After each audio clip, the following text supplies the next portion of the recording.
Testing of Fuji Differential Pressure Transmitter.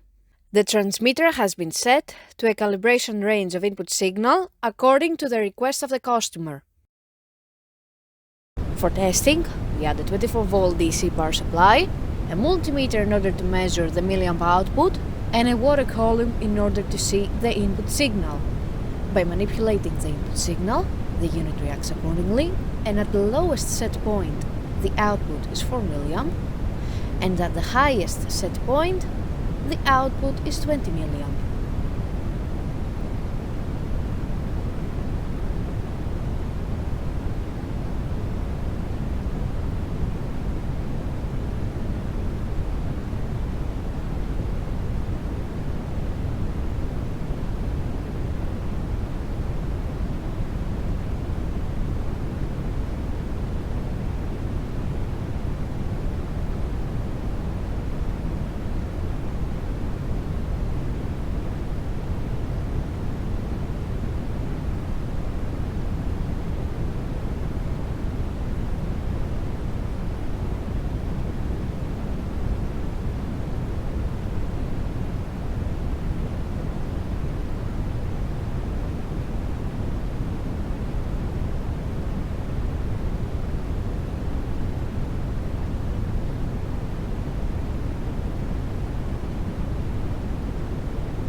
It is now clear that the transmitter is working successfully and is ready to be delivered to the customer.